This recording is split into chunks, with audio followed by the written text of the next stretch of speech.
brothers, this is your brother here in Tokyo, just having a little snack lunch there with a beer. I was walking around a lot today, brothers. I did that Hamamatsucho walk that I wanted to do, and that was a nice one. I was at Tokyo Station earlier. I'm gonna head back to Tokyo Station after this. Time's getting away from me a little bit because, brothers, I'm gonna tell you something about what happened last night. While I'm here enjoying this meal, and you can enjoy the views, people walking by here in Tokyo. Brothers, so yesterday, last night, I had an amazing time. Like I said, I'm having an amazing time in Tokyo. I'm going to set this up so you can kind of see. So you see where I'm at. You see, here I am here. And these tomato, brothers, this tomato salad is it's tasty, brothers. So here's what I'm trying to say.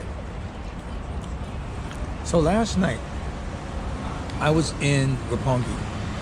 Okay, I went to the concert to see Incognito, and I got there. I was running a little bit behind the time because like I said, I wasn't really expecting to see my in-laws the second day I was here. We went to eat dinner that night. They took me to a really nice restaurant in Tokyo, and so I did that. Excuse me if I'm eating, but this is so good, man. And so I got back in my hotel about later than I wanted to really like leave Tokyo at 2 o'clock in the afternoon so I can get to Takasaki about 3, because it's a 45-minute train ride, 47 minutes, something like that. And that way I would have got there before 3, and my plan was to kind of mill around Takasaki for a couple hours, shoot some video, and then get over to the theater, which is really close to the station, right? Well, it didn't work out that way, but it still worked out, but it didn't go the way I thought it was going to.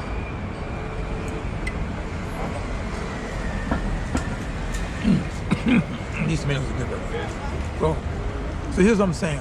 So I ended up getting the 432 Shinkansen. And then the way the Shinkansen works, by the way, I'm going to go ahead and explain something to you brothers so you'll know, just in case, if you brothers are fortunate enough to be in Tokyo or in Japan. Here, this restaurant right I'm sitting outside. So I get to Tokyo Station about 4-ish, and I was thinking I was going to get on the 416 train to Takasaki. That wasn't going to happen. But what happened was I saw all these people in line. There's a lot of people, brothers, when buying Shinkansen tickets. And Shinkansen, they still sell the tickets the old way. They ain't no magical way to buy tickets from them. They sell this the old-fashioned way. You got to get paper tickets. So what happened was, I think the reason why they do it because they want to avoid the fraud, and they don't want nobody getting on the trains that don't pay for it. And I'm with them. I agree with them. I don't want no asshole. Like this one guy did a video. He's bragging about how he was able to take the Shinkansen all around Japan for free. They caught him though, which is good. Hopefully they kick this bitch ass out of Japan. But here's what I'm saying. So I knew when I got to this station, because I live here and I know how things work, is that you got to go to the machine to buy your tickets. You're gonna move faster. But what happened in Tokyo was I went there and I was when you buy a Shinkansen ticket, you got to buy two. You're buying actually 2 tickets, one for the fare itself and one for a seat or just a spot to be on the train, even if it's not reserved. So reserved seats will cost a little bit more. I mean, you got an assigned seat. You're gonna sit down wherever you choose to sit, right? So I get there and I buy my ticket, but I was only able to buy the non-reserved seat ticket, right? Or non-reserved ticket. There's not a guaranteed seat.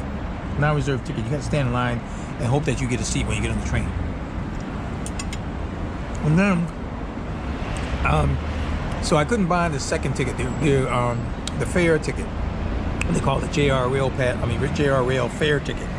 So they said you need to go talk to an attendant. So I went and talked to an attendant, and the attendant told me what I need to do. He said you have to go over and talk to the guy just around the corner. So I did that, and then I showed the guy the ticket that I bought, which was the non-reserve ticket, and he said, "Yeah, I'll just submit the JR Pass fare ticket for you, you know." Hi. And so, so I did that, and everything was cool. So I got on the train, and I got to Takasaki probably about 5:15, 5:20, something like that. And then I walked I'd say about a good 8-minute walk to the theater. And so I got there, and it was nice, man. The concert was awesome, man. Incognito was off the chain. The vocalists, they brought in 2 ladies, and the brother was on. It was blue. They are really good performers. That's a really good group. I highly recommend you listen to Incognito. And the funny thing is, out of the 598 people that was there, I was the only brother.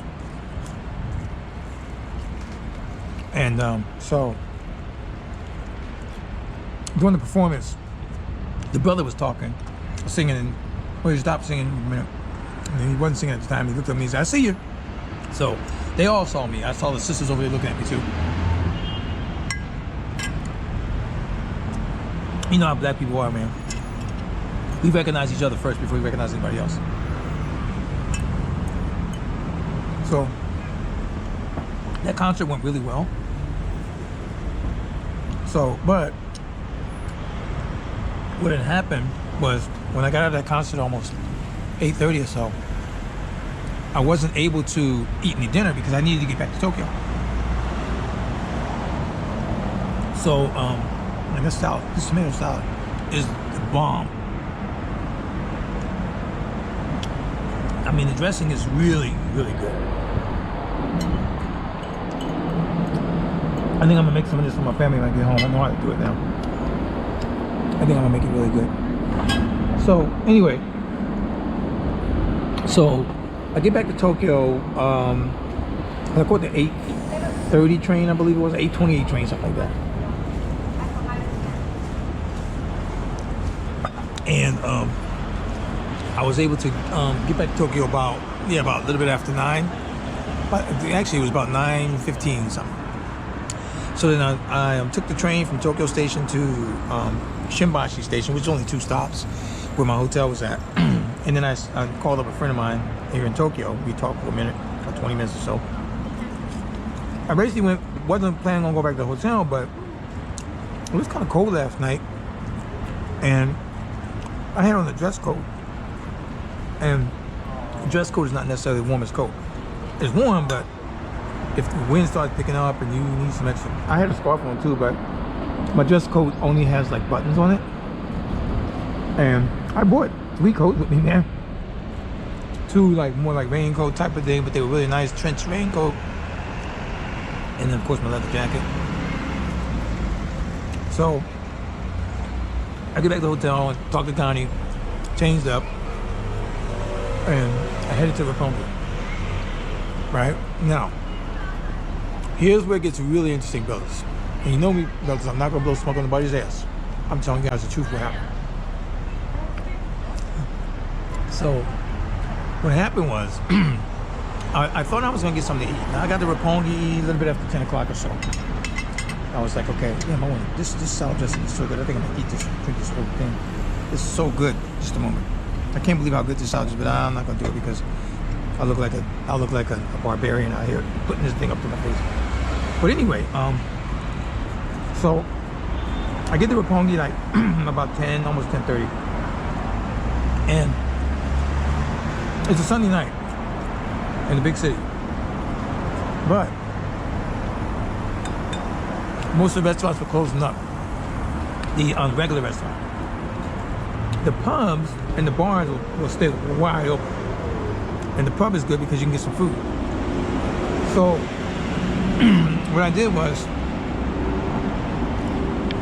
I walked up to what the hell's that name? What they call Roppongi Hills. where they have the big Morty Tower at. And so I was expecting to get something to eat up there, but everything was closed to eat anyway. The eateries were closed. So what I did was I walked down the street. I took some pictures, some nice pictures of Tokyo Tower, and that was beautiful.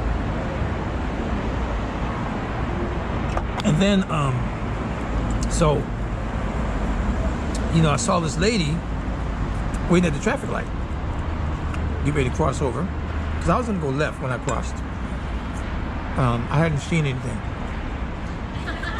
I was just gonna look around, because I had forgotten about that really busy street. I mean, a busier street in Roppongi, where they have a lot of clubs and bars and stuff. Brothers, look at this dime walking over. Look at this. Brothers, look at this.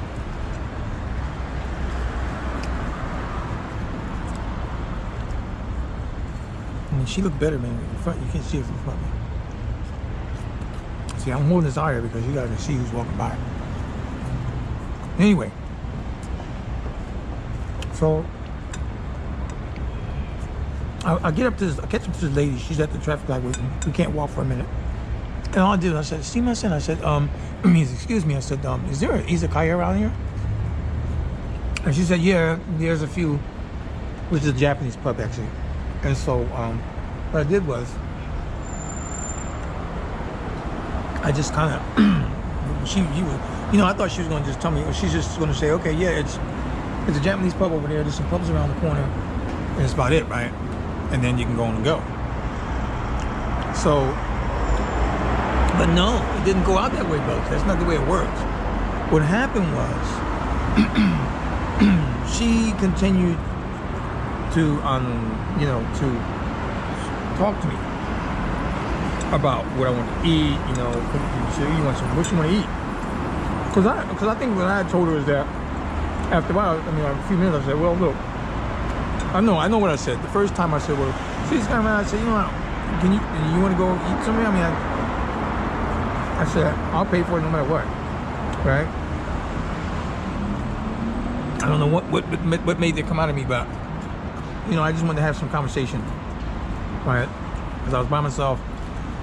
I just wanted to sit down and talk to somebody. Well, she had two other coworkers that was supposed to be at this place that she recommended, and we get there, they weren't there, and the place was saying, "Oh, we're closed now." So we walk outside, and they were there. They were outside, and so the four of us proceeded to looking for a place to eat. Now, keep in mind, I've never met these people before. They don't know me from Adam, but they were very nice to me, and you know, they made me feel really comfortable, as most people do in Japan. And then come to find it too, they work at the Hyatt in Roppongi.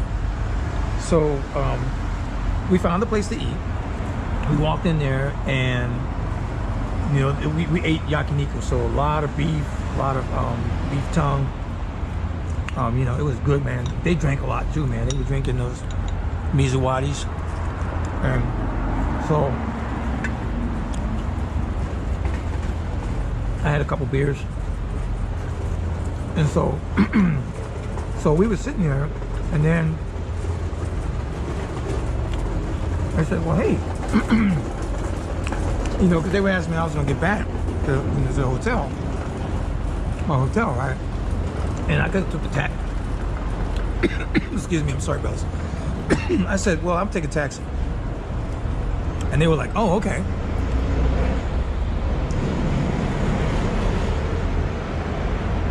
This beer is good, brothers. This beer is good, man.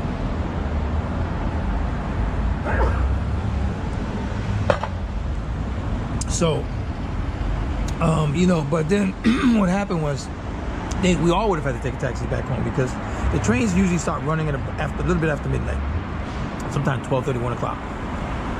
It was after midnight, so because I knew, because by the time we got into the restaurant to eat, it was like 11, almost 7:30. They just got off their shift. Their shift finished at 11, so that's why they were there, and they were off the day, so that's why they were able to party. So the lady, who happens to be 30 years old, almost 30, she's 29. Very nice lady, man. She says, hey, you want to go sing some karaoke? I'm like, what? Karaoke? Because I never did really. All the time I lived in Japan, I never been to a karaoke bar. She's like, yeah, well, let's do some karaoke. She said, are you okay for tomorrow? You got anything to do? I said, well, I do, but I'm going home tomorrow, so I'm good. So, man, we ended up going to a karaoke. I sang a lot of songs. First, they started singing songs with me, right? But then, you know, they started sharing songs with me, and the younger guy fell asleep. He's about a 24-year-old guy. And then the boss was singing with me. He was hugging all over me, singing because he was so happy. They kept saying, man, Tony, you're a nice guy. You, and in Japanese, of course, because they were surprised at how good my Japanese was, number one. And number two, they were surprised at how much I knew about Japan. So let me take a break here for a minute, brother, and explain to you brothers something here. You can speak all the Japanese you want, but if you don't know about Japan, like all the little details, you're not going to get in the door. Like, for example, what people always tell me in the city I live, like, for example, they had a fire last week, or yeah, I think it was last Monday or so, yeah. And they were surprised that I knew where it was. Not only knew what it was, but what was around it. Like, I was talking to the gym, I was like, yeah, that's around the Otemachi, yeah. Oh yeah, I know there's that, because I take my son there for practice. Blase. So they were kind of really surprised. They said, Tony, you really know a lot about Japan. Same thing as Tokyo last night. I explained to them some things, some of the rail lines, how things run in Tokyo. They were in Japan in general. They were like, whoa, you know a lot. Like the one guy, the boss, who was like 49 years old. He was sitting next to me. He's from a place called Ehime. And I asked him, I said, where you from? He said, Ehime. I said, oh yeah, Shikoku. They go, oh, you know Shikoku. And then I told him something special about Shikoku. He's like, whoa, you know that? And then the other girl was from, the girl was from Ibaraki, which is just north of Tokyo. And she was surprised that I'd been to Nikko up in Tochigi. And then of course the younger guy's from Tokyo, living with his parents. So what that does is that just opens them up. So Japanese are so friendly. They're just shy. They just seem like they don't talk to you because they're shy. But you talk to them, man, they're gonna talk to you. They won't disclose all the information, of course, but they're gonna talk to you. They're very friendly people, guys. And so, you know, so they were like, they kept saying, man, Tony, you know a lot about Japan. You know a lot about Japan. So the more they kept saying, the more they kept nodding, the more they kept drinking, the more they kept talking, the more they kept giving away information. So by the time we got to karaoke, like I said, the boss and the younger guy had a few more drinks. They were done. The younger guy fell asleep, and we were singing. I think he sang like one song and fell asleep. And then the girl was up. She didn't fall asleep at all. I didn't either. And then after about an hour, the boss fell asleep. Right. So the boss falls asleep. So it's just me and the girl, you know, singing songs, but mostly me. I mean, she kept saying, okay, you pick whatever you want to sing. So I was singing all these songs. I was singing the songs that Japanese guys sing, and, you know, singing, you know, like Michael Jackson, all of them. You know, we just had a good fucking time. Because I remember because they had set it up to where it's going to be over at 5 o'clock in the morning. So we were up there until 5. And then the beautiful thing is we left there at 5, and, you know, we paid, of course. And then we walked to our station. We both went to the same state. We all went to the same station. And then, but mine was track 1. They were track 2 because I had to go the opposite way.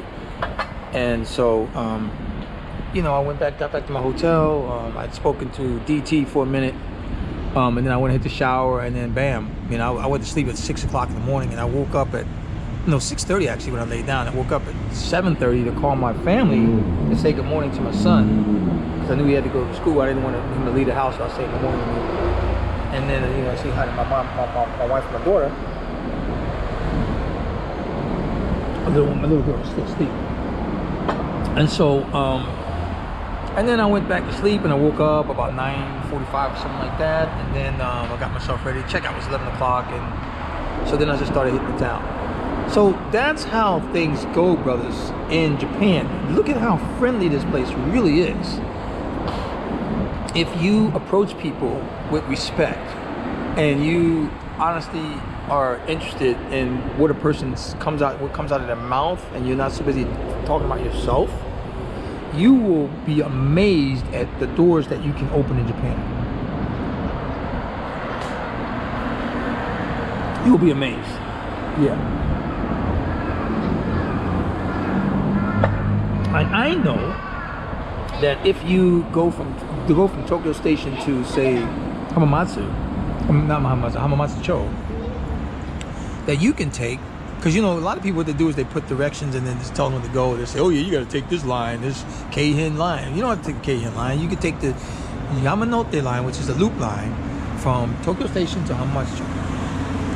And so that's what I did. But a lot of people won't know that. But see, with me in the conversation talking to Japanese people, I can say, no, just take that. And they're like, Torn-san, you know how to get around. See, once they see that you know a lot about their country and their environment, they open up. Really, brothers, they open up so much. So I cannot stress that enough. So that's my story, brothers, from last night, this morning. I've just had an amazing time in Tokyo. I'm leaving tonight at 7. I'm on the train. In fact, I'm going to walk down the street to the station and get on the Hibiya line and end up back at Tokyo Station. But I just wanted to let you brothers know this is where I'm at. This is your boy. This is, hanging out here in Tokyo. And it's been an awesome moment for me, brothers. An awesome moment. So with that said, I will talk to you brothers later. This is your brother in Tokyo. Peace out.